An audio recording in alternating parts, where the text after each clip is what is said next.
Allora, oggi abbiamo dato alla nostra città finalmente un impianto di skate serio che ci ha dato dei problemi, abbiamo esaurito questi problemi, adesso però dobbiamo pensare che questo parco deve vivere in modo diverso, deve vivere per quello che può dare, perché qua verranno molti ragazzi, qua verranno tante famiglie a vedere i propri figli che si esibiranno nelle loro prestazioni tecniche. A questo punto nella struttura dove attualmente c'è il custode cercheremo di dare una struttura per adesso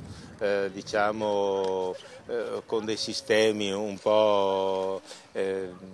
poveri ma sicuramente funzionali, daremo la possibilità di avere dei servizi in muratura, un bar, una sala per questi ragazzi che gestiranno l'impianto e quindi ecco che sarà più vivibile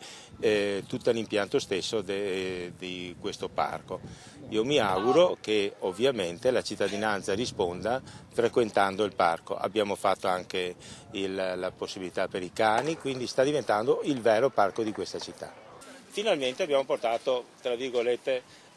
un discorso concreto ma anche legale dell'utilizzo di questa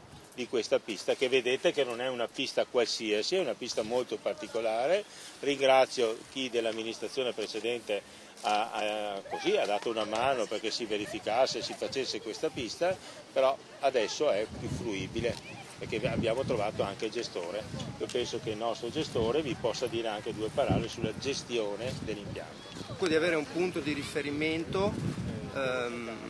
nella città per i ragazzi, perché il problema vero è che lo skate è vietato, tra virgolette, anzi senza virgolette, è vietato in città, quindi in tutta la zona del centro storico si creano spesso problemi con vigili eccetera, per cui l'avere uno spazio adibito non può che risolvere molti problemi. I progetti che abbiamo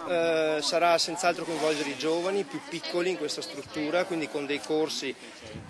parliamo di ragazzi dalle elementari e le medie, quindi questo è il nostro progetto principale, quindi quello di avvicinare i più piccoli e dopo far divertire sicuramente i più grandi